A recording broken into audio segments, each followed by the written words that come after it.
what's up, everybody? Welcome to Vibing With Sleezy, the podcast. This is episode 12. I want to thank everybody that has been listening and downloading. The last episode was the biggest episode to date. I really appreciate all the support. Me and my special guest today, who I'll announce here shortly, I was showing him Buzzsprout, who I actually distribute my podcast through, that helps me get it to other platforms. And I've noticed now that I have downloads in North America, Europe, Oceania, which is like Australia, New Zealand area, and also Africa. So this is pretty cool. Asia and South America. Hopefully I'm coming to you next. Hopefully we'll get some downloads in over there. So Vibing With Sleazy's going worldwide. So basically today's special guest is my very good friend Sean Fogle. He has a brand called Fourza. He is from Louisville, Kentucky. We've been knowing each other for about 7 years now. We met through some mutual friends, and basically we've stayed pretty close. Me and him hang out with another guy named Trevor Powell a lot, so we have a good time. So basically, though, Fourza is his brand, and he has been working on that for quite a while now, and it's really taken off. Had a lot of orders locally, but also non-locally, and been able to distribute it. So we're going to talk about the brand. We're going to talk about different things. We're going to dive into a lot of different subjects, but I want to say welcome, Sean Fogle, to the podcast. Hey man, appreciate you having me. No problem. Thank you for coming. So we're going to dive into it just like I do in any other podcast. And the main thing about my podcast is not only to learn your story, to learn about your brand, let you plug stuff, but it's also to we're going to hopefully have the listeners learn something. I mean, just about something about life or about a certain subject that maybe they don't know. Yeah. But let's dive into the brand. So Fourza, I know that, and also to just to clarify, a lot of these questions I already pretty much know the answers to, but I will be asking so the listeners know. That's what I do on every episode. So what is Fourza? The brand started about a year ago. Okay. Back in January. Really wanted something dope that was authentic to represent who I was. Yeah. In my brand. So it took me about 3 months to actually find the name. Okay. So Fourza in Italian means strength or power. Okay. And through all the trials and tribulations of my own life, I've had to find that power to get through. Mm-hmm. And we added the U within the brand that actually represents the 4 principles of our brand and the 2 owners that own it. So Fourza is how we spell it. And then the 4 principles are hustle, heart, dedication, and hard work. Okay. So, the co-owner with me, Mike Woodson, big shout out to Mike Woodson. I love that dude to death. He's like my brother. When we came up with that idea, we really loved it because of the fact that it was authentic to who we were. Mm-hmm. You know what I'm saying? We come from places that you had no choice but to figure it out. You know what I mean? And I think that when we established this brand, we created this brand, it was that mindset that like there's a thousand people who want to do clothing lines all over the city. Yeah. I understand that, and there's no shade, all respect to them. I love them all. Yeah. But the thing that sets us apart from every single one of them is that the people who stand behind that brand represent exactly what that brand stands for. So that's originating that and what Fourza is. Mm-hmm. We say it's a clothing brand, but it's just a lifestyle brand in general to embrace. So that's what we enjoy the most. It's very important. I mean, I think being genuine to your brand, having some authenticity, that's the most important thing. I mean, you see the brands that survive and grow because there's passion behind it. There's that, like every time there's that founder creator, and I will say this, I am a witness to this. You have the passion, and I see it, and I'm really proud of how well you've taken this brand with not only you do promotion, you've been doing heavy networking. Even something that I can say is better than fucking Amazon, dude, is your packaging. Dude, I got shipped a package. I had ordered something, and I believe it was my sweatpants, which we'll get to those. I get the box of the Fourza package, and basically I open it up, and I got a little note there. There's the dice, and there's just the way it was packaged was very nice. I see the Fourza box, and it's very impressive. So I think I think that is another important key. That's the small things that that make brands stand out from other brands. Yeah, and I think that when we first started, to tell you a little funny story, man. And again, man, when it comes to networking, I'm gonna tell you right now. I mean, you know me. I'm not the big, flashy.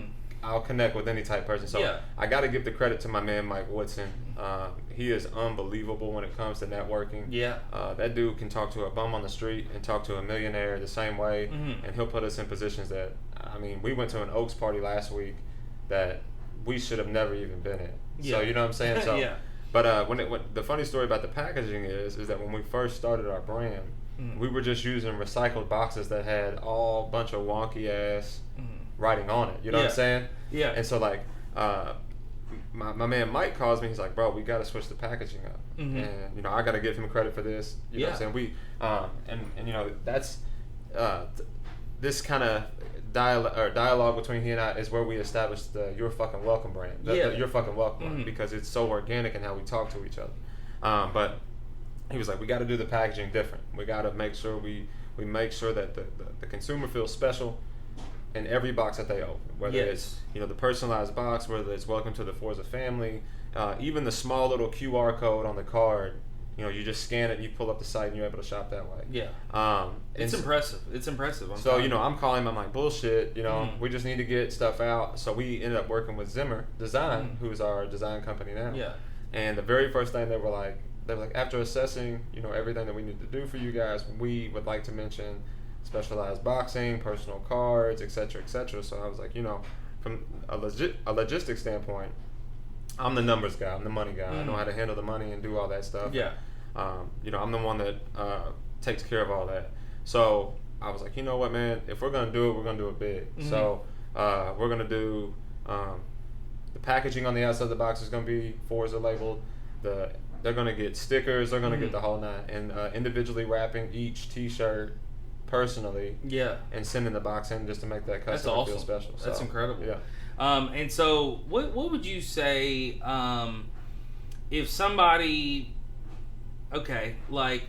was looking into Fourza as a brand, and they weren't able to see it? How could you describe about them having a visible image of the actual brand of with the products? How would you describe?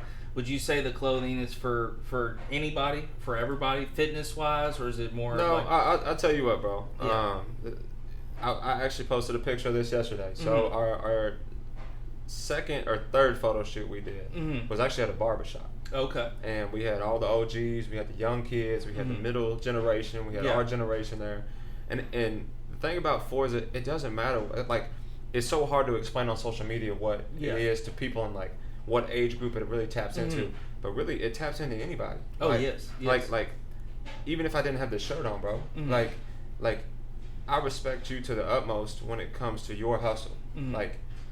You're somebody who represents that Fourza, the principles of Fourza. See what I'm saying? An old guy, say he's 65. Yeah.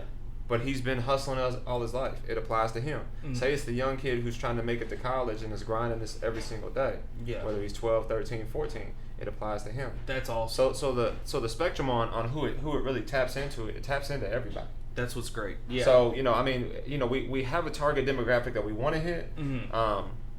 But we spoke about this to a guy at the Oaks party we went to last weekend, and just said, he was like, "Damn, man," he's like, "I didn't know how many people you can touch with based off of what your brand represents." Exactly. You know what I'm saying? Yeah. Which is dope. And I think that's something that I've noticed as well, that something I'll give you kudos to as well. And like you said, that question, me asking that, I already knew the answer, but it was just I wanted to see kind of how you would describe it. But this is what I was impressed by the most with you. So you were at a Shopzilla event promoting your brand. Shopzilla is a store. There's one in St. Matthews, and there's one Subzilla. Excuse me. Shout out to Subzilla. Yeah, shout out to Julian, owner. Yeah, he's super cool. So I stopped in, showed some support to Fourza, wanted to say what's up. They were in the store selling their products, and I stood back, and a girl was in there buying some supplements, and out of nowhere she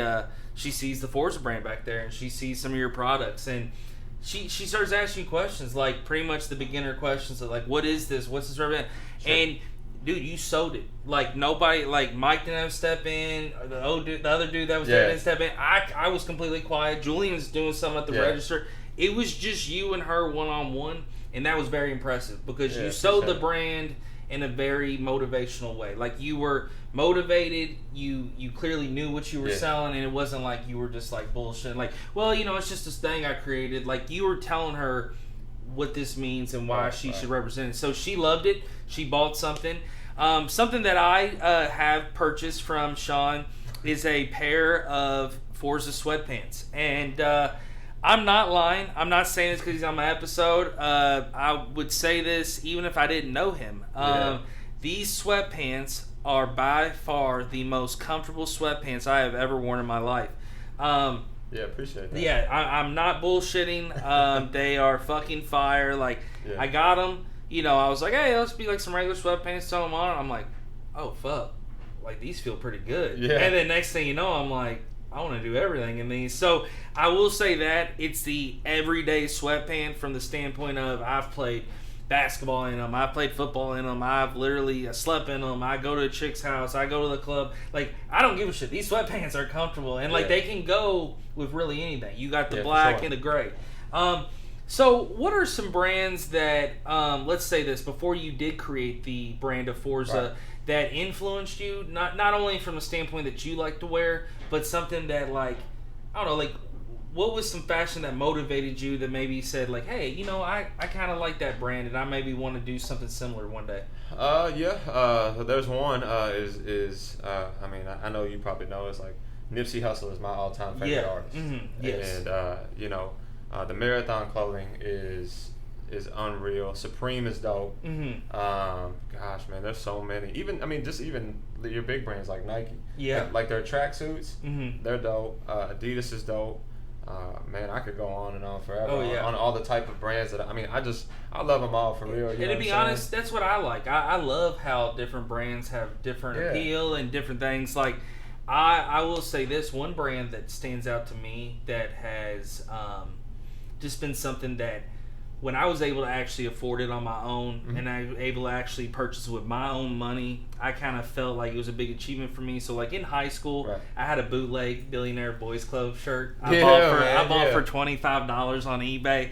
I've been fucking with eBay for years, and so I'm like, hey, I'm gonna buy this shirt bootleg. I'm rocking it like senior year. A couple people are like, yo, is that a real BBC shirt? I'm like, yeah. And then, like, clearly not.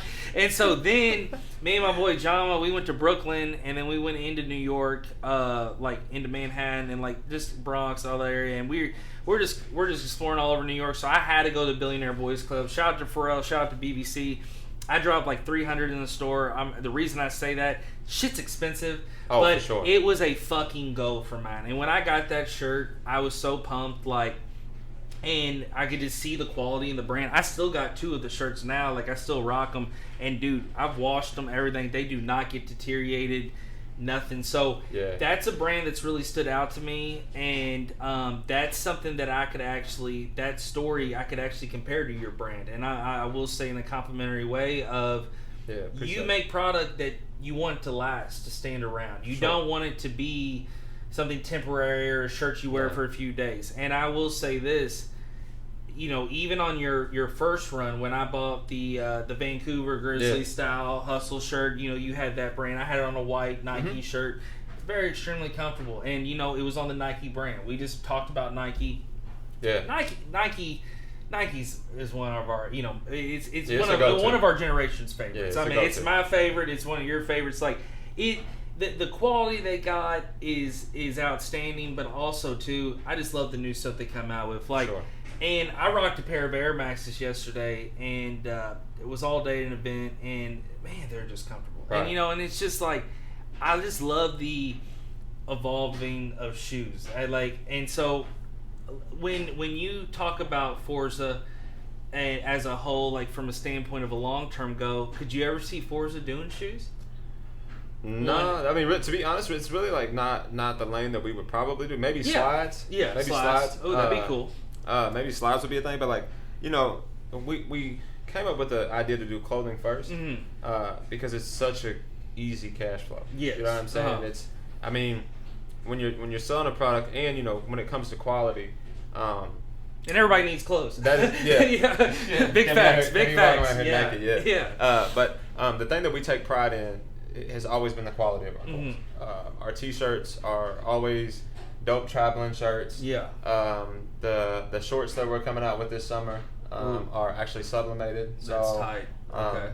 They won't be screen printed. They'll actually be sublimated, so you can wash them 1,000 times. They'll never fade. They'll never break up. They're gonna be like an athletic short. That's nice, dude. But with shoes, like, not really. Like, I think the next lane that we're gonna end up stepping into is actually kind of tapping in with some local artists here. Okay. We're gonna do something called Fourza freestyle. Okay. And what that is I'm working with a dude right now. His name is West End Goldie. Okay. He raps out of Louisville. Shout out to West End Goldie for that. That's what's up. And we're gonna tap in with some of these local rappers to do a freestyle cypher video. The theme that we have is really dope. I'm not gonna give it away yet, but that's coming. We're actually gonna be working on our own podcast. Oh, nice. So once we get that up and rolling, I'll definitely be fucking with you. Yeah, I'd love to roll in to be a guest one episode. Yeah, for sure. I'm a big person on supporting others' podcast.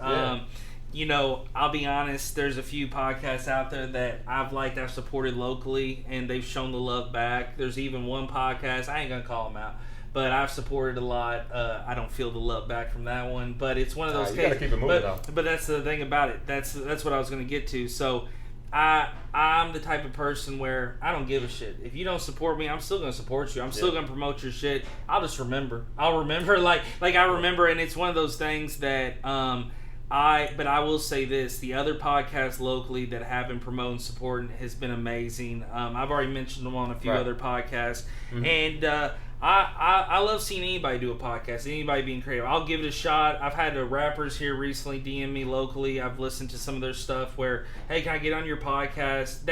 That's something that kind of motivates me. I actually was at Churchill Downs yesterday, and a gentleman looked at me and was like, hey, man, I'd love to get on your podcast. This guy Riyadh told me about it, and I was like, how the hell do you know about it? Like, I don't even know this cat. So it was just really cool that it's gotten to go that way, and I think you creating a podcast is not only going to help your brand, but you'll love it. It's a lot of fun, and that's the main thing about this. It's not only been a blast. Like, I love to make a career of it, take it somewhere, but the main thing is having fun and and helping people plug and just I don't know, just putting content out. Like I've said, so I think with something that you could also do with Fourza as well, from a podcast, or like having something similar to the podcast or whatever, is like, these episodes, like when you have a new product launch, it's like people are going to tune into that podcast episode and they want to hear it. That's what's going to be exciting. Like, hey, we about to record tonight and we got something new to drop. Like, that's dope. Man, we got a tie-dye shirt coming out that's really dope. Okay, that's awesome. So I sent it to a couple of people I know and they loved it. Yeah, and they actually wanted it.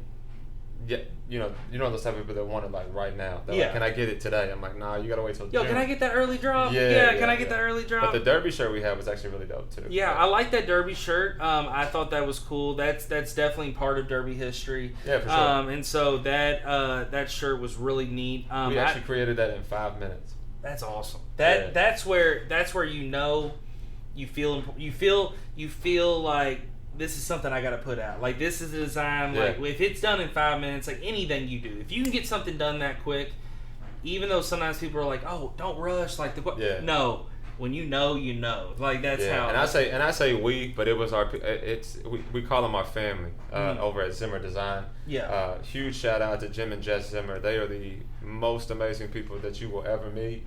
I call Jim the swag champ. He's a white dude. He's a white dude, man, but this dude has got swag. So shout out to Jim and Jess for sure. That's awesome. But he hit me and he was like, bro, you know that they're doing derby this year. And I was like, man, man, we do need to have some type of derby shirt. And he goes, what about derby cruising? I said, oh yeah. I said, most people don't know about it, but the cars will sell itself to people who love cars. Yeah. Man, he had the whole idea back to me in 5 minutes. That's awesome. And he's like, I got a company already ready to go for you to come and drop the t-shirts off, and we got it all done within a week.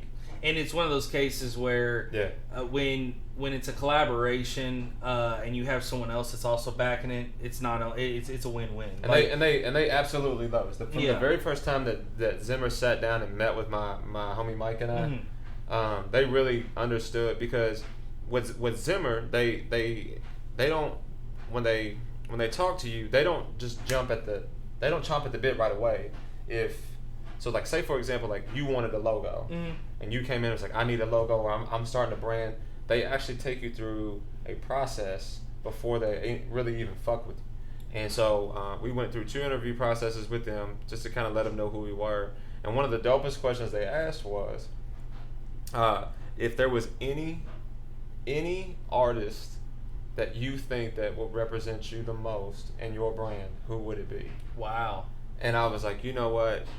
I got to give it to my 90s hip hop, like that rough, grimy, I'm gonna punch you in the face if we have a problem type mentality. And they were like, oh man, we're sold on y'all. Like, you guys are the epitome of like what you all say you are. Yeah. I mean you know from back in the day. Yeah, you know for sure. Like, oh yeah, for sure. I mean we have got some wild stories. Yeah, we were wild in our 20s. I will say that. Me and you had some crazy times. We used to hit the bars, and the one thing about you, you always had my back, I always had yours. So that was a cool thing. When we go out, we felt like, ain't nobody fucking with us. So the thing about it was, I just see too that with this brand, you're also not only having friends get involved, but it's cool like telling other people about the brand, like friends of friends. That's kind of what I feel like with this podcast has helped this podcast grow, where I've been able to be, hey, I've been talking to this friend, and I can talk to this, and the next thing you know, I hear, oh, this person's listening, or this person's listening. And I think that's the same thing with your brand. You're like, oh, they're wearing Fourza now too. That's awesome. Yeah. So it's cool seeing how much something that you put out there in the world spread out. So something also besides the brand that that's a big important part of your life is your daughter.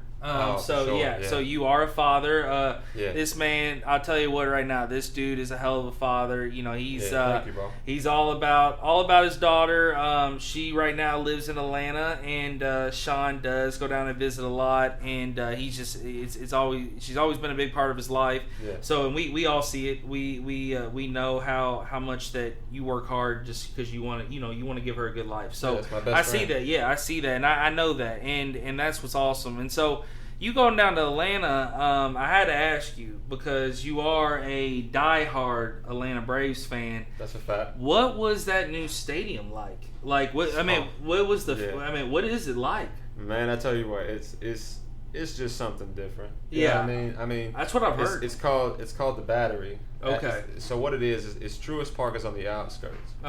But connected to Truist is called the Battery. Okay. Of Atlanta, and it's literally 4th Street Live on steroids. Like, holy shit! It's got a tavern. It's got a PBR. It's got some of the bars that we have here in Louisville.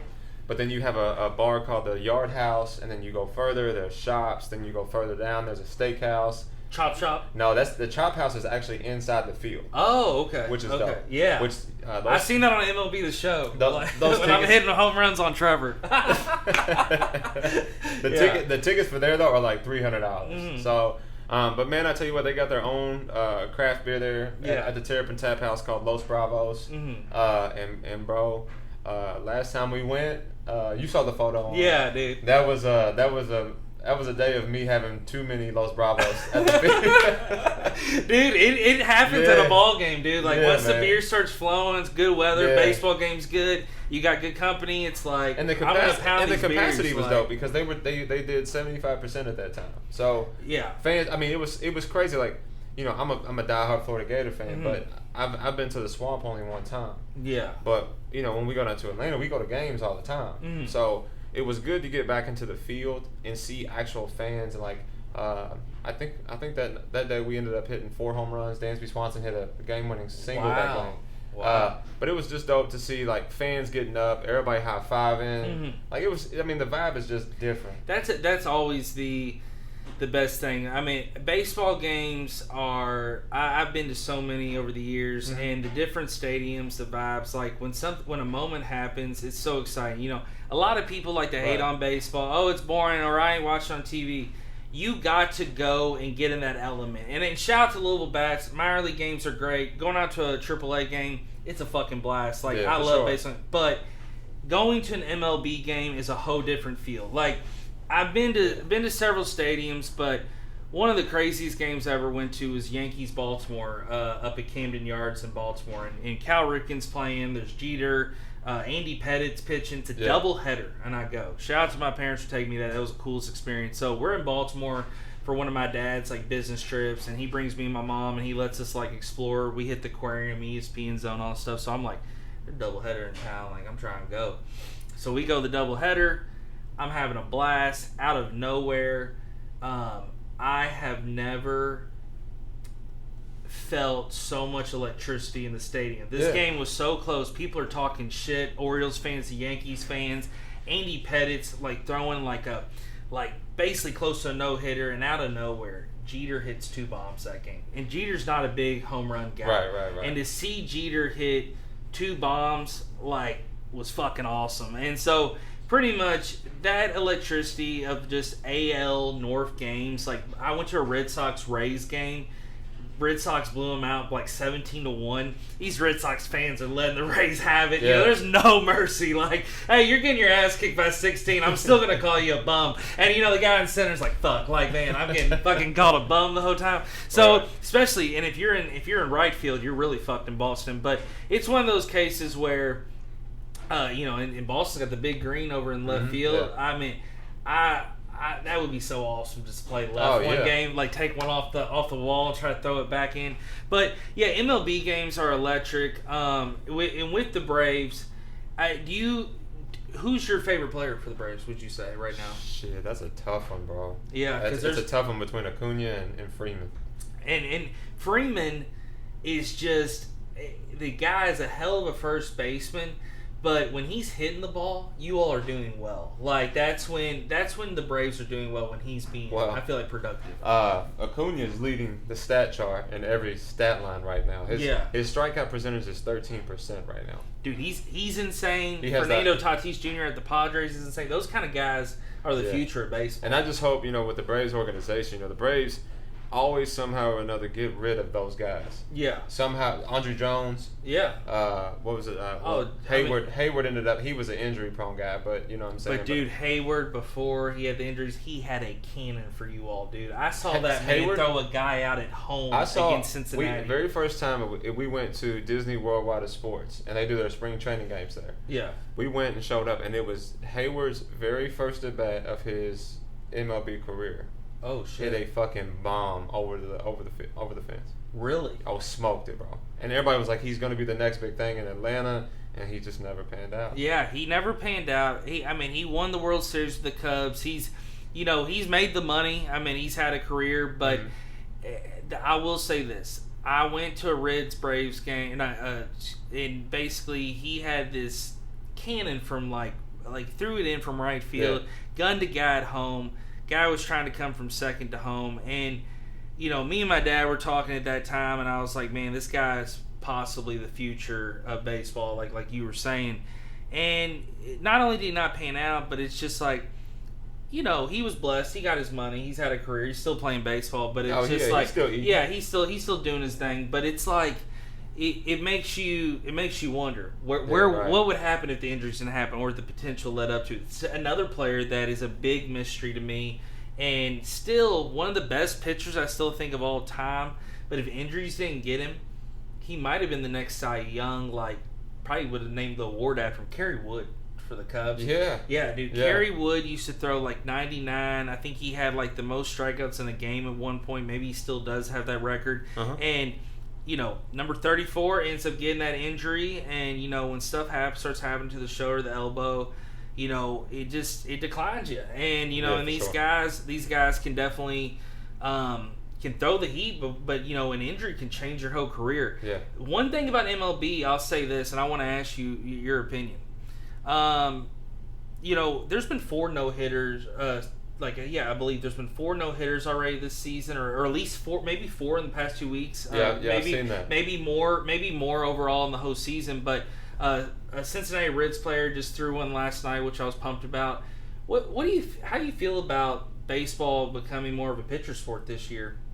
For me, I like it. Yeah. Obviously for from a Brave standpoint, I mean, you got to think about the pitchers that we had in the 90s. Mm-hmm. You know what I'm saying? We had Smoltz, Glavine, Maddox, and John Rocker. You know what I'm saying? What a freaking bullpen. Yeah, we were stacked. And it's like, John Rocker, dude, that Mets rivalry. I mean, that motherfucker would strike you out, and then if you charged the mound, he would beat your ass at the same time. You know what I'm saying? So I've always liked John Rocker. I've been a big fan of him. But it's like, you know, you got guys like that, man, and you know, it's just to me like it makes the sport more competitive. Like, True. It's cool to see bombs and stuff like that, and I mean, our team right now currently, I mean, I couldn't tell you how many home runs we hit a game. You know what I'm saying? Like, Acuna will hit one, and Albius will hit one, and Freeman will hit one. Ozuna's bat's on right now. He hits them. Austin Riley hits bombs. Mm-hmm. But it makes it much harder for those guys to I just like that element because it's like, and the thing I like the most about these pitchers nowadays is that they have this type of swag. Mm-hmm. You know what I'm saying? Like, they talk shit. Trevor Bauer. Trevor Bauer, yeah. Shout out to him. Former Red, won the Cy Young with the Reds last year. We played them in the first round in the playoffs last year. Mm-hmm. And when he struck out the side, he did the tomahawk chop as he was walking off the field. Yeah. And then that's hard. Yeah. Yeah. And then he did. And then the second time he did it, he did the Conor McGregor walk off the mound. And I'm like, see, like when you bring that swag to it, you know what I'm saying? It makes, you know what I'm saying? When you see a pitcher like, all right, he's gonna throw a pitch, he throws a pitch. But when you see like cats like CC Sabathia get amped up, or you know, Trevor Bauer get amped up, or even the dude that was from Louisville. You remember the pitcher from Louisville that was just reckless, and as he was coming off the mound, he was telling nobody "fuck you." Yeah. That got people into the World Series that game. Yeah. Like that, I think it was against Vanderbilt, and you know, something you bring up with the whole Trevor Bauer aspect. You know, what has really helped baseball ratings this year has been that Padres-Dodgers rivalry. You know, I think it's going to be the Padres-Dodgers year this year. I mean, hopefully the Reds can pull it off, but I don't see it happening with the way the Padres and Dodgers are. They have all these superstars, young guys. They got the money. And so the NL West out there is a lot of fun. And it's kind of similar to the NFC West in football. This West Coast sports is pretty much where it's at. I mean, they're going to be winning championships out there. You're going to be seeing a lot of big star players.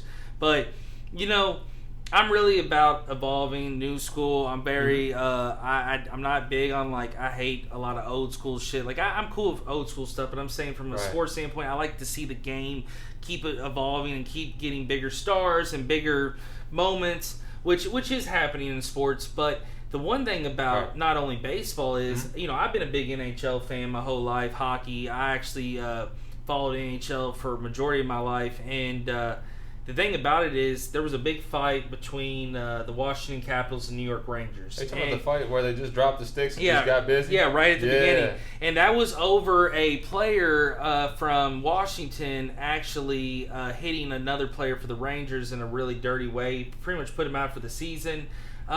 The Capital player apologized, but it was a dirty play. And the Capitals are pretty much kind of the bullies of the NHL this year. I mean, they got Ovechkin, their star power. I mean, I've always been a Caps fan, liking how they play hockey. But the Rangers they were over that shit. They wanted to stand up for their dudes, so all the penalty minutes distributed. The thing about it is this. No matter if you're a Rangers fan, a Capitals fan, I was a New York Rangers fan my whole life because of Gretzky's. So I will say that in NHL, I got a variety of teams, but the thing, like I even like the Predators. But when I was watching that fight happen, that helped NHL ratings. And I know sounds silly, I know it sounds goofy, but yeah, you want to see. And if you're watching hockey, you want to see the scoring. You know, classic hockey fans are like, "Hey, you've been fucking missing out on great shit." It's a great sport to watch. It's fast, but it's like that fight is just boosting ratings. So if I'm the NHL, I'm gonna like to see that, and that's where you really got to start looking to see how long do you let someone play, how long do you let a situation go, and just remember, it can affect ratings, it can affect everything. So that's really been helping the sport. I think another thing that's been helping, like the UFC, is with, like you mentioned, Conor with the Trevor Bauer walk. Like Conor coming back, they're doing an now third fight, him and Poirier. I mean, that's another sport evolving. You know, I love seeing all these champs from Africa. That's something that I really love. But that dude was homeless. Yeah, that's what I'm saying. Homeless. You got Usman, who is just knocking people out. Like, it's great to see, and I love to see it for the continent of Africa. I love to see it for those countries, Cameroon, Nigeria, that represent these fighters. So that's very important. That's important for the world, like for these sports to get overseas, and I think that's why we'll see a lot of leagues eventually going to other countries. But a sport that I want to talk to you about that you've been a fan of, you were someone that's actually knowledgeable to talk about it too, because you do know a lot about it compared to a lot of people, boxing. So you and I actually had a recent discussion yesterday how we were talking about pretty much the thing of boxing with like Jake Paul and Logan Paul as well, the Paul brothers from YouTube getting involved, and they're making money. Yeah, they're on Thriller. They got these sponsorship. People are buying it because of the entertainer aspect, but you nailed it. You said it's corny. Like it's not and where have you seen? What's the disappointing things you've seen in boxing here recently? Like to your opinion, just to hear you out on it. Oh man, everything. I mean, you got to think about all the antics that the Paul brothers are doing. I mean, you got to think about how many great fighters are in the boxing world right now. Like, you know what I'm saying? Like, you got Bud Crawford, Errol Spence Jr., Canelo Alvarez. Is Danny Garcia still relevant? That boxer, was he, or is he kind of falling off? What's his name? Ryan Garcia. Ryan Garcia. Is that his name? Okay, yeah. He's tough. You got Ryan Garcia. I mean, you got so many boxers, man, that have worked so hard at making it to that level. There's a cat that I work out that I work out with my homie at a gym over in the South End, and young guy, 19 years old, fought he's number 2 in the nation. Oh wow, number 2 nation boxer. He's 18 or 19, and he just fought some guys out of Floyd Mayweather's camp, and it's like the sport is so overshadowed by those guys who work hard to get to that big stage or make it to the Junior Olympics or the Olympics or whatever, by the bullshit that's going on right now. Like to me, like Floyd Mayweather fighting Jake Paul means absolutely nothing to me. Like, it doesn't, because Floyd's old and Jake Paul is not a boxer. I would rather see Floyd come back and go toe to toe with one of the guys that I think that he could really go with. Did you see Floyd's hair when Jake took that hat off? What is that? What's going on? He's been bald for a little while, and 50 Cent came at him hard and said that it looked like they had taken his pubic hair off and then put him on his face. You know what I'm saying? So, big facts. Yeah. But I wouldn't say that to Floyd because he got that punch. But from a boxing standpoint, I've always loved watching Floyd, and there's one thing. He's a good boxer. There's one thing that a lot of people don't understand about Floyd is that. Everybody's like, oh, he's 50 and old, but he did it, so boring, whatever. The dude has had 6 surgeries on each hand because he's broken his hand so many times. Like, holy shit! Like if you watch old Floyd fight, I'll give you one fight that you can go watch, and it'll change your perspective on how he used to fight before his hand started breaking. It's Arturo Gatti versus Floyd Mayweather. Okay. Floyd Mayweather beat the dog shit out of Arturo Gatti. They ended up calling the fight because his eyes were so bad. He beat the living shit out of him. Wow. And a lot of people tend to forget that. And then he fought what was the guy from Great Britain? What was his name? That dude was a good fighter. But so they thought that he was gonna beat Floyd. Yeah. And then Floyd hit him with the check hook and knocked him out and put him to bed. Yeah. And a lot of people think that Floyd doesn't have that punching power, but it's the fact that he's broken his hand so many times that he had to learn how to be a defensive fighter to become better. And he's one of those boxers that will go down as one of the best of all time. The thing about boxing too that you mentioned earlier, some of the fighters there's so many amateur guys, so many guys trying to make it. You brought up the Olympics and different things like that. Yeah. That's pretty much how a lot of guys got into boxing was from the Olympics back in the day. Ali fought in the Olympics. You had other guys coming out of Great Britain and different places. So Floyd fought in the Olympics and actually lost on.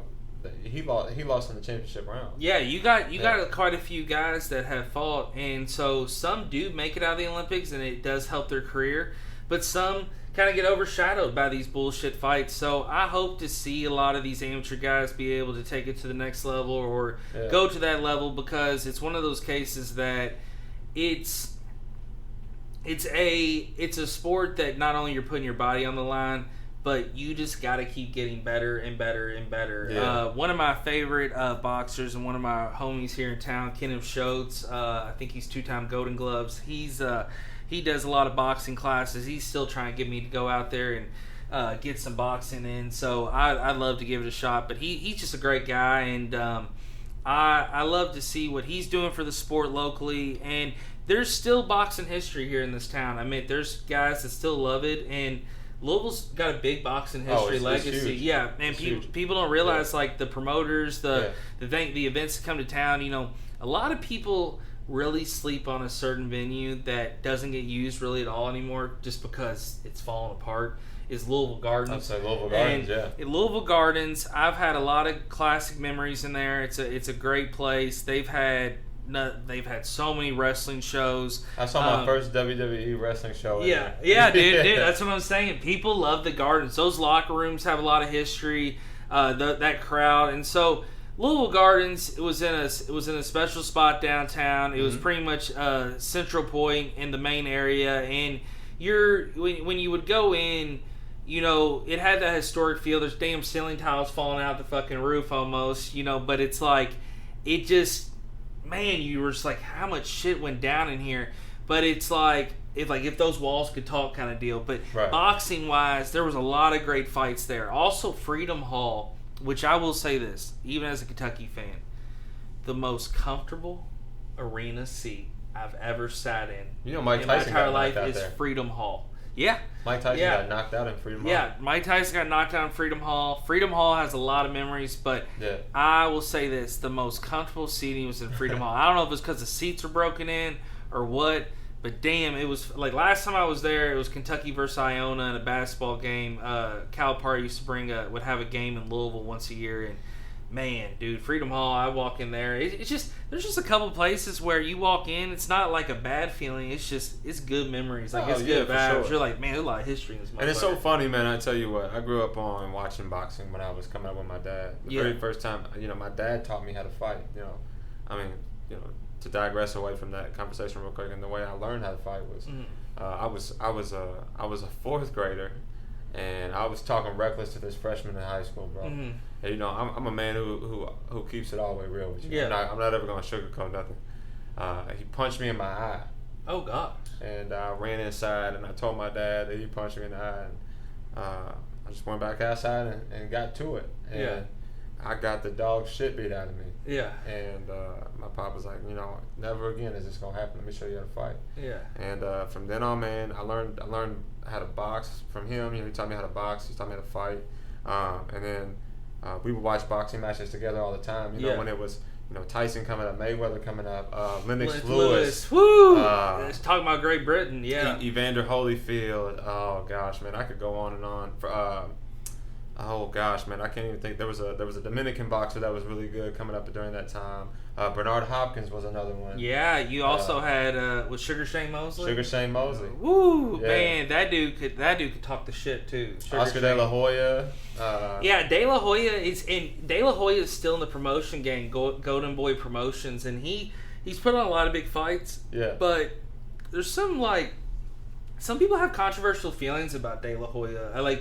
I've heard people say he's dodged some fight, different things, but a lot of people don't realize though he was a mega star during that time. You know, he was the man. Yeah, he was putting on some good fights, and I think too the Latin community really got behind him and really loved to see him fight. He you know, that's the biggest thing I see in boxing from a talking shit standpoint is people love to say, oh, he's dodging this fight or somebody's dodging this, and you know, but not everybody can fight everybody. But when the big fights did go down, when you had, you know, Lennox Lewis, Tyson, those people, those were fun to watch. Those were fun to watch. There's a fighter right now, man, that I enjoy watching, just from a standpoint of he's a boxer and he gives no fuck about what people think about him or what he says. It's Tyson Fury. Yes. I mean, you know, what a story! How fat he was, and how much weight he lost. He was on drugs and damn near almost lost it all, and came back and is just an animal. But like, you know, watching him, you know, everybody counted him out because in the very first fight with Deontay Wilder, Deontay Wilder put him to bed, put him to bed. Oh, facts. And he got up, and everybody was like, "Oh shit!" Like, this dude came up off a knockout that most people don't get up from.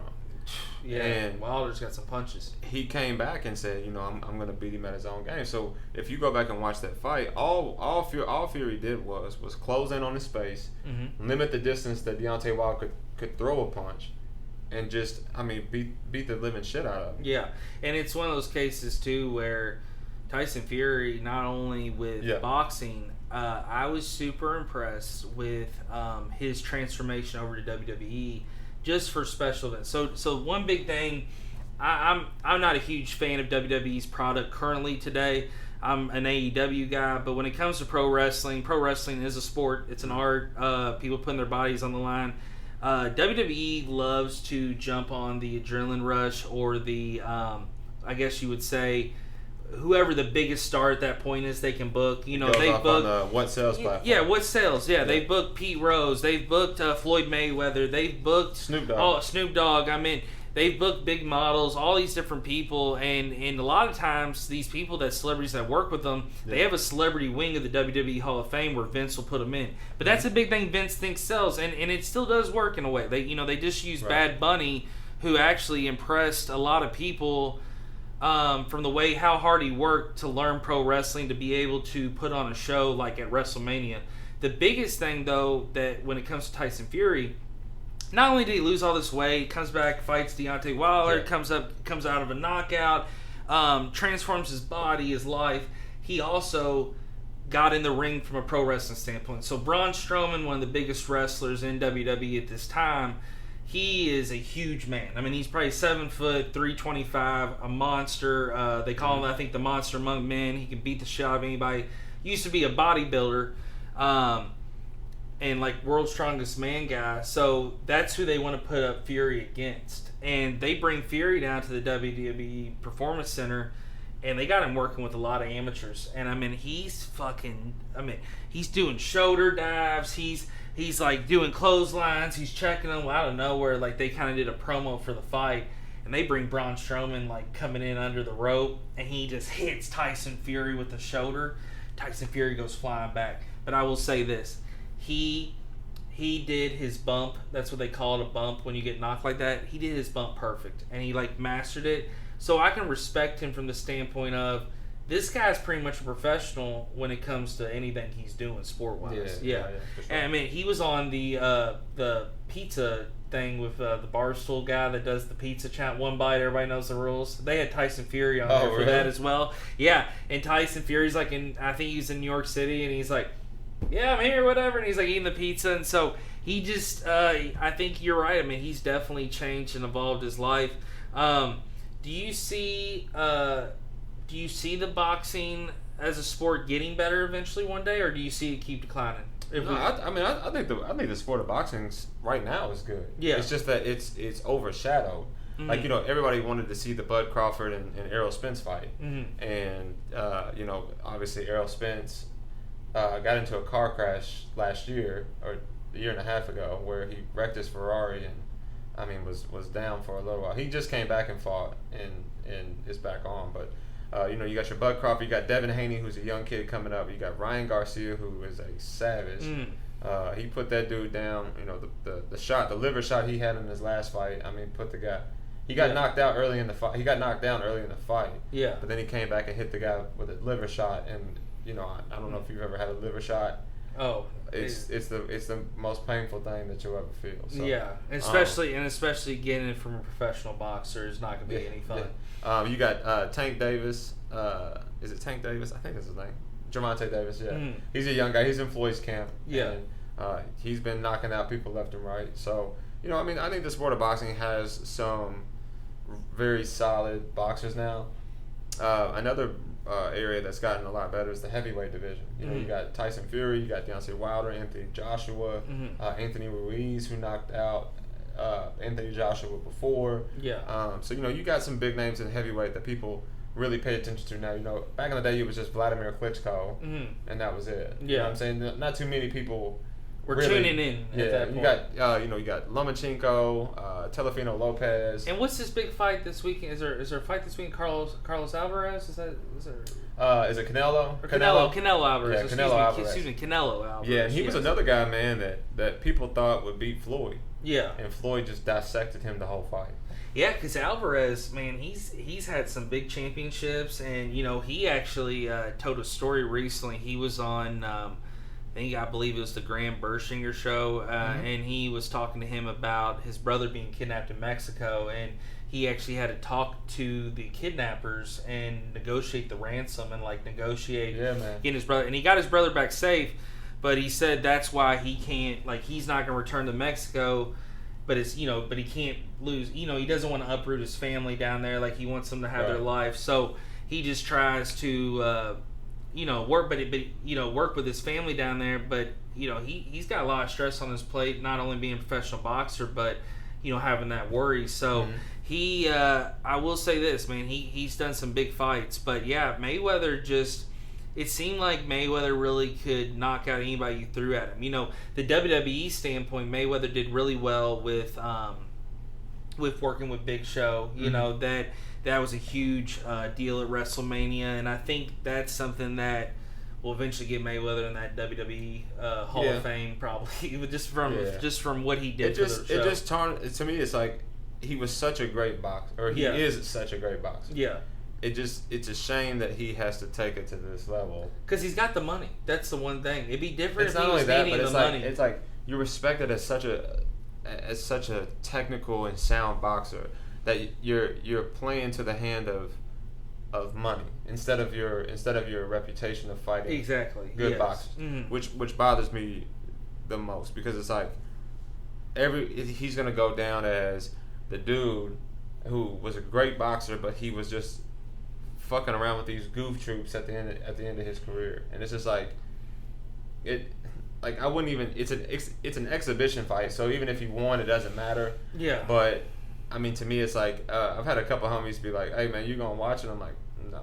Yeah. I'm not even gonna waste my time. I'll look forward to hearing the results and seeing what happens, just because I'm interested from the standpoint of I do want to see just the outcome, but I'm the same way. I won't watch it. I don't have any motivation.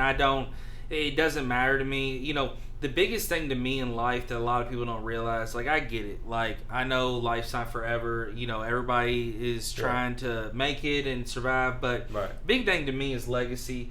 I've said that on this episode, or these episodes a lot on this podcast, is having a legacy is very important. My legacy to me is very important. That's why I try to achieve as much as I can. I know you're the same way.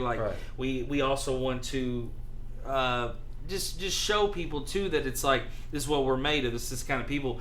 And a lot of these athletes, even celebrities, a lot of times I just don't think they realize yeah, they're famous, whatever, but your legacy is what's really important. A lot of them are shit shows, or a lot of them are fighting people that are bums, or trying to do this, and it's just why tarnish that? I know they're in the moment. I know they're not. It's present day, but it's just to me, when you make it to a certain level, and no matter what you do, and even if you don't make it to a huge level, even if you're just feeling like you're doing successful from a local independent standpoint, it's don't tarnish it by doing bullshit. It's keep it at a level where you've reached it. If you if I'm at a level where I'm amateur, I'll fight Jake Paul or something like that and make money. If I'm a boxer, but it's you're Floyd Mayweather. You've got over 40 bouts. You've proven it. We know you're Money Mayweather. You have the money team. You're one of the biggest athletes on the planet. Yeah, you've done it. You're successful. You can't read, but you can do everything else. So it's I'm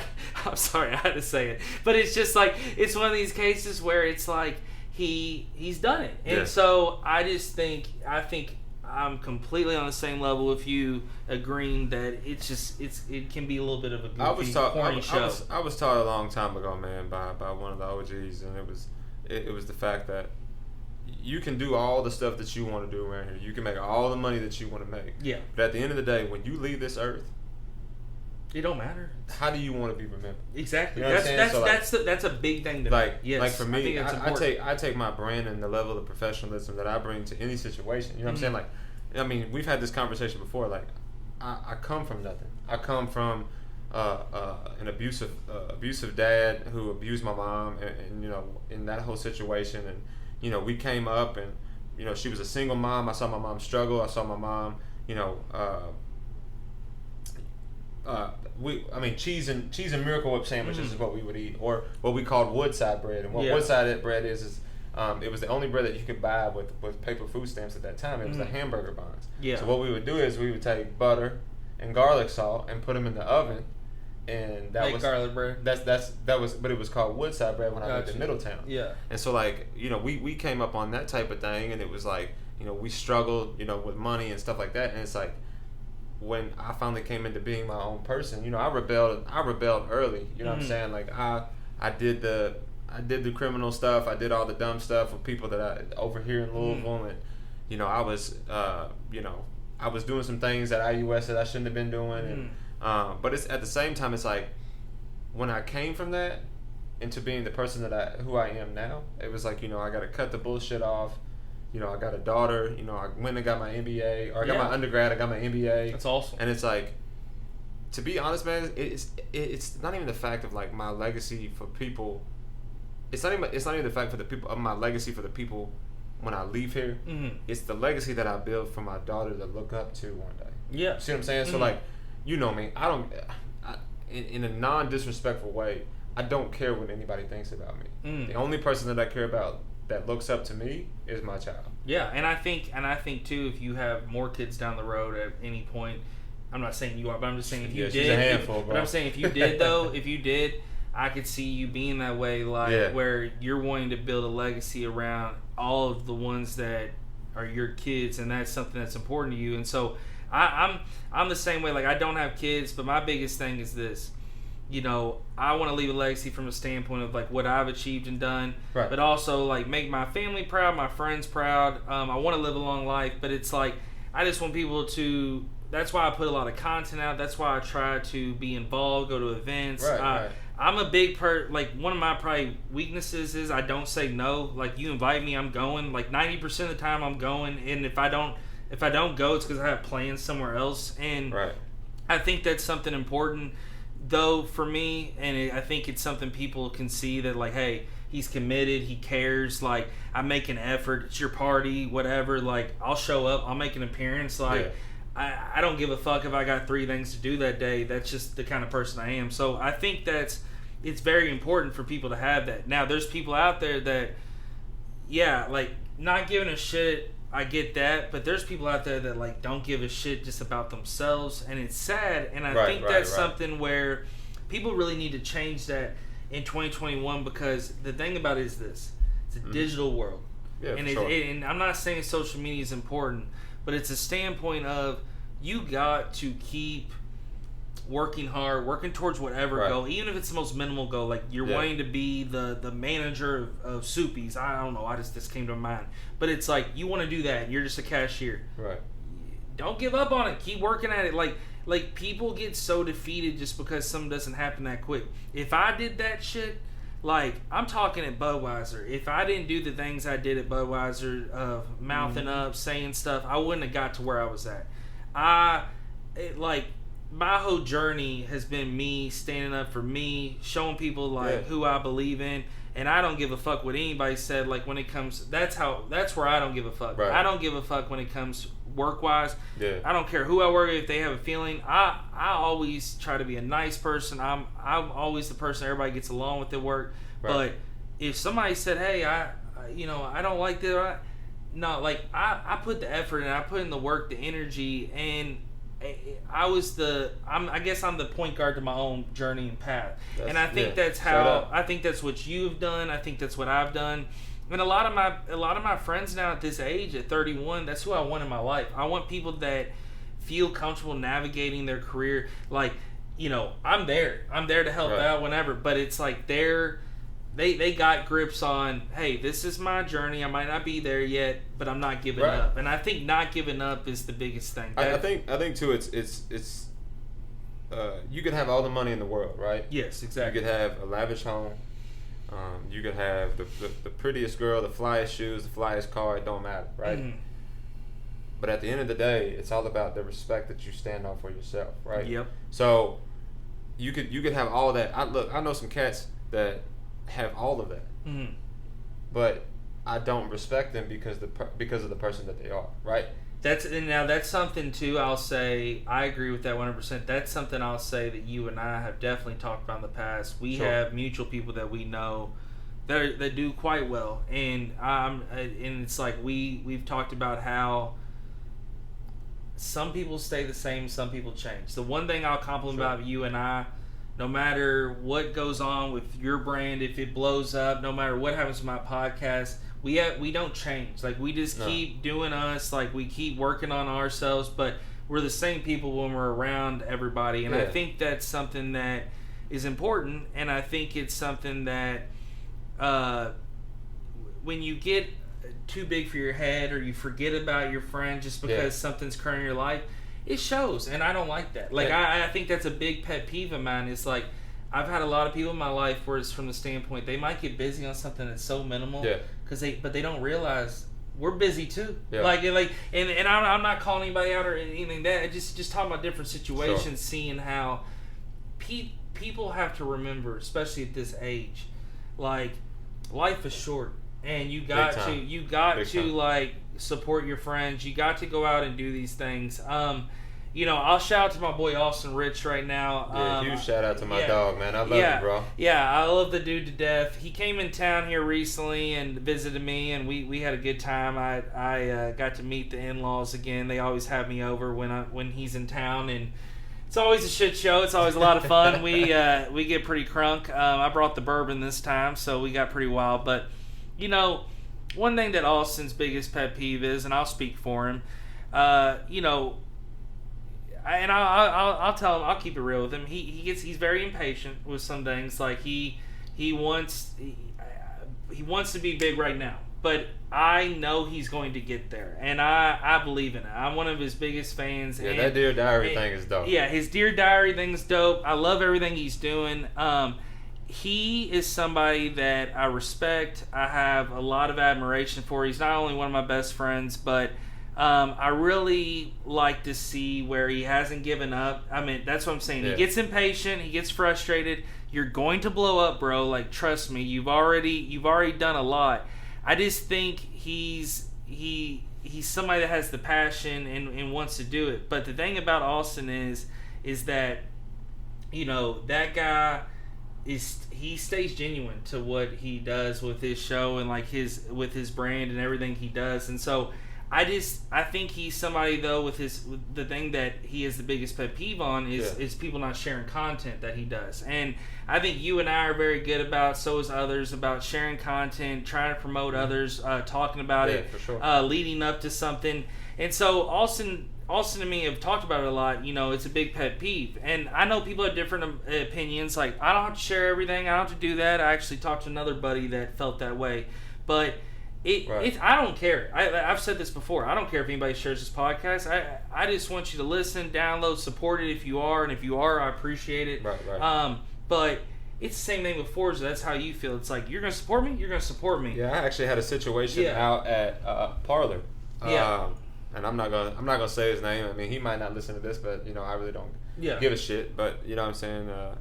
But it was one of them things that he was like, why are you doing clothing? Yeah.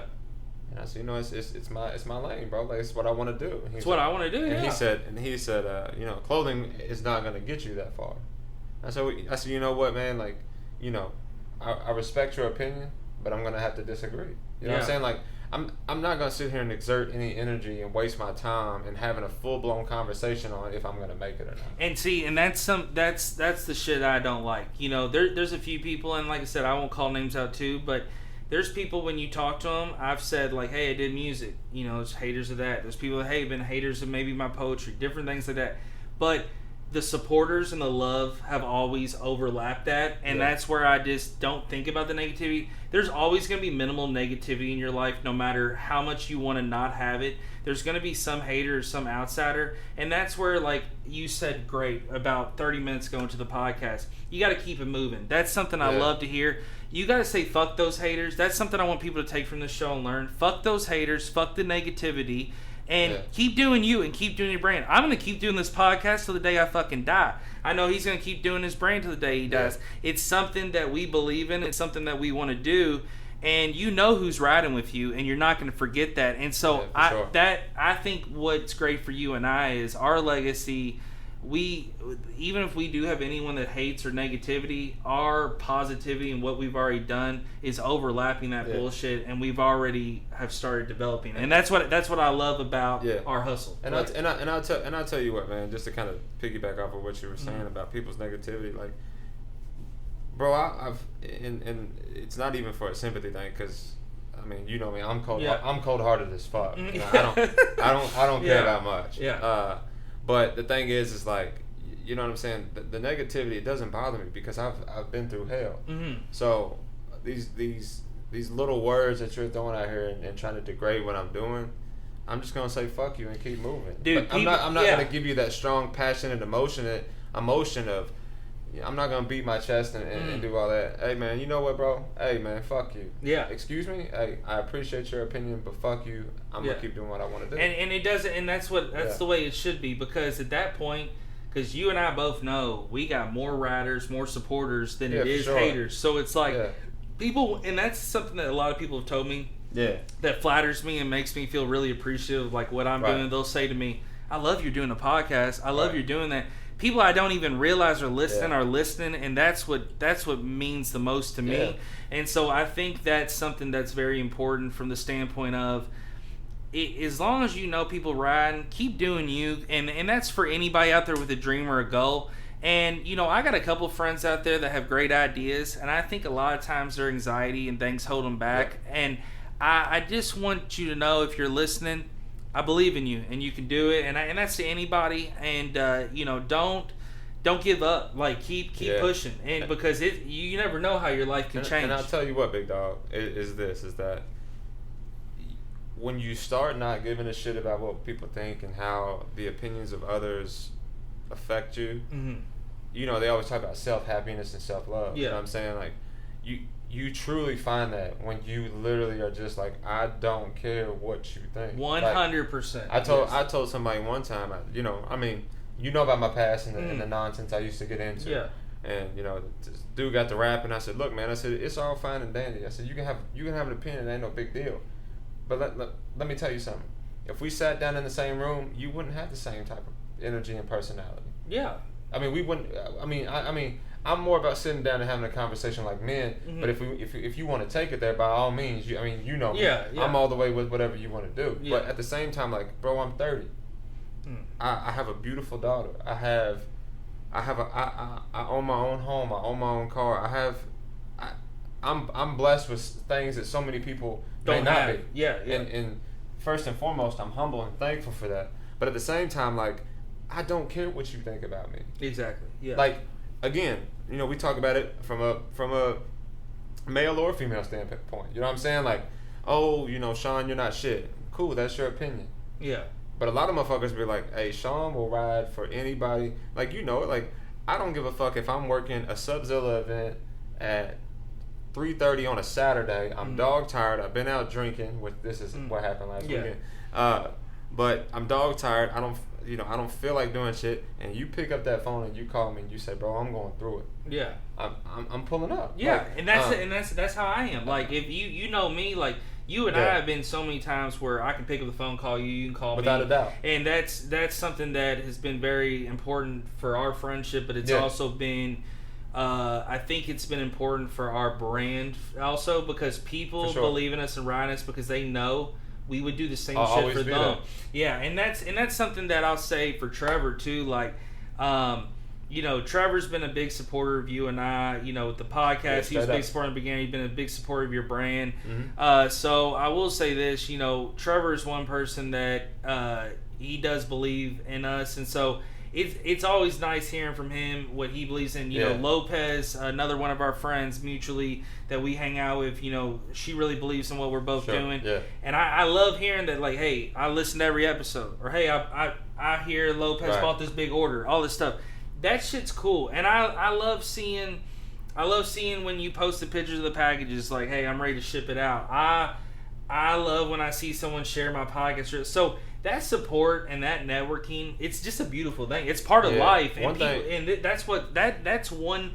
there is some negativities about social media, but that's one positive blessing. One dope thing that we did was the battle rapper that we got in contact with was Goods. He battle raps on. And spell that for the crowd. The Goods. Listeners. Yeah. It's Goodz. Okay. And man, I tell you what, it was like we were trying to contact influencers and influence this and this, and we were trying to have so many people have our brand on social media on a big platform. So I was like, you know what, man, fuck it. Yeah. I'm just gonna risk it all. I'm gonna just send everybody. I sent something to LeBron James, Jack Harlow, this and that. Literally everybody. Everybody, yeah. And I was like, you know what? I'm gonna send one to him. And it was just off a whim on 4:30 on the afternoon. I was in my car and I was like, you know what, man, fuck it. I'm gonna send it to him. Shot him the DM. He hit me back immediately and was like, let's do it. And I'm like, what size do you wear? Send me something right back. I said, what's the address I need to send it to? Send me the address right back. So then he has a if you have the Caffeine app, I'm a huge battle rap fan. I love battle rap. Yeah. So does our boy Austin. Yeah. Yeah. So like he's on the Caffeine app and he does like a live stream. And it was called What's Goods, the sneaker edition. That's tight. What's good? I like that. And so I'm a huge sneakerhead. Yeah.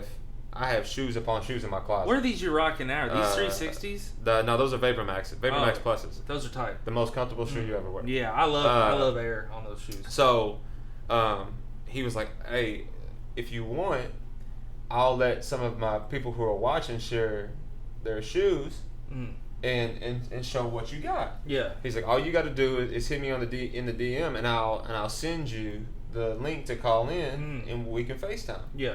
So I'm like, man, it was. I had just finished up working on Fourza stuff. It was 11:45 at night, and I'm like, fuck it, I'm gonna do it. So I DM'd him from the Fourza account. He hit me back and he's like, here's the link. Look forward to rapping with you. Yeah. So I get on there and I start showing my shoes. He's like, those are dope. Those are dope. Those are dope. And I'm like, he's like, hey man, really appreciate you. I was like, hey, by the way, your pack is coming in. I'm sending it tomorrow. And he was like, what pack is that? I'm like, I'm from Fourza. My name's Sean. I'm from Fourza. He goes, yeah, man. He said, get on here and talk your shit. Yeah. Show him what you're about to say. Yeah. So I showed. He had like 10,000 people on that night. Yeah. Showed him the hoodie, the shirts, the joggers, and we actually had some sales based off that. That's and awesome. Then I just finished running 2 weeks ago. I was on a run and I came home and I just so happened to turn on my phone and turned on my Instagram account was still on the Fourza account. Yeah. And it was his post, and he was talking about where he was going to be in Virginia, and he had the gray dice hoodie on, in the video. And I think too, like, what's up, dude? I think too, like you getting big names like that, and artists getting it, it's just gonna be word of mouth, and also too, people see that. I mean, it just eyes on stuff, it sees it. So I think that's huge, and that's something I'm learning from this episode and motivating me. I need to reach out to more celebrities, see who the fuck wants to get on podcasts. You never know. They might say, hey, I want to do it. Are you a fan of Gary Vee? Yeah. That's where I got it from. He was like, what's the worst possible thing that can happen? They tell you, they don't respond or they tell you no. Yeah, because nobody's going to be disrespectful or anything like that. It's going to be more of, hey, I don't have time, or it's just going to leave you blank. But it's worth the shot. It's something I used to do as a kid. I used to write all my favorite athletes and celebrities. I get so many autographs back that I still have just because it was worth a shot. I take the effort to write the letters. It took time and a lot of stamps, but it's like as soon as I mailed it out, like I know my mom and dad would be like, run me the post office all the time, and it was like I'm mailing out all these things to people, and I think that's something that helped me, give me the confidence of like as I got older, they're like, hey, I'm not afraid to contact whoever or do this. Something that I want to let you do, I want you to plug the brand. I want you to kind of talk about it really quick and give our listeners some info about the website and everything. You can follow us on Instagram at Fourza_life, and then on Facebook it is Fourza Life as well. Our website is FourzaLife.com. Currently, right now, we have joggers, t-shirts, hats. I think right now. No, we don't. We took them down. I apologize. But we have t-shirts, hats, joggers, and sweatshirts. Right now, we're about to come out with our new tie-dye summer edition with tie-dye and some new colorways for our essential tees. We got our "You're Fucking Welcome" line. Yeah. Which has been our highest selling T-shirt we've had thus far. That's awesome. It is one of the dopest T-shirts we have this far. Mm-hmm. We also have our special edition Derby T-shirts on there. So if you guys, want to go out there and tap in with us, I would greatly appreciate it. Yeah. If anybody has any questions, man, please feel free to contact us and I'll answer any questions for them. That's awesome. Yeah, reach out to Sean for sure. Sean will definitely get back to you. Show support, show feedback. Check out the website. If there's anything that you've picked up from this episode that you feel like that you want to talk to him more about, or ask him his opinion, definitely reach out. That's another thing I want to talk about too. If you want to reach out to me, vibingwithsleazy@gmail.com, Instagram, Vibing with Sleazy the podcast, also Facebook, Vibing with Sleazy the podcast. I respond, I reach out. I've had a lot of people reach out here lately. The Paul Cody Travel Set episode I did last week with the Weird Fam brand owner, that episode took off, and it really blew up, not only because he has a huge following, but I just got a lot of great feedback, and a lot of people that want to be a part of the show. I'm flattered. I'm going to get to you. Some people have sent some good ideas out. I don't want to share too many. I got some great surprises. The May 15th episode that's coming up is with Paige Workman. Her Instagram is Contrary Cherry. She is a psychic, and she is also many other things, but that's going to be a huge episode. I'm really excited about that. She has a big following. She actually was on Jelly Roll Wife's podcast, which based out of Nashville, Tennessee. But other than that, it's just I really appreciate everybody that has been downloading. I was flattered to see that. I haven't looked at that Buzzsprout map since you and I kind of got together here looking at it, and it just was really flattering to see the other countries download or listen, like just even getting a stream. That's important to me. That's the big thing we were talking about earlier was legacy and impact, and it's cool that I can impact or just let someone in another country listen to my content. That's dope, because it's all about connecting worldwide. I don't give a fuck where you're from. I love you no matter what. I appreciate you. Sean, I want to tell you this. I really appreciate you being on the show. I love what your brand's doing. I'll definitely have you back on. This is season 1. This is episode 12. I'm hoping to get to episode 21, and then I'm going to go into season 2. So I will have this by the seasons. We are on Spotify, Apple Podcasts, Google Podcasts, over 14 other podcast sites, wherever you listen to your favorite. I am recording this episode. I do have an update on the YouTube. I did get with Jim Dalton in Nashville, Tennessee. Some videos did get deleted, but some are saved. I have one already uploaded on the YouTube. It's had positive feedback, which was episode 1. I got about 3 or 4 more I'm going to upload, but the other episodes I'll upload with like a picture and the audio file. So still working on that. Have all that up and running this summer. The main thing is I want to get the audio content out, and in which you all have been listening and been very responsive. So I really appreciate that. But thank you all for listening to Vibing with Sleazy, the podcast. Definitely go out and check out Fourza. Buy a shirt, buy a product. If you see it at a pop-up site, definitely stop by. Also reach out here and keep supporting all your favorite local artists, because everybody's got to eat, and you're helping them out by doing that. So we are out, and peace.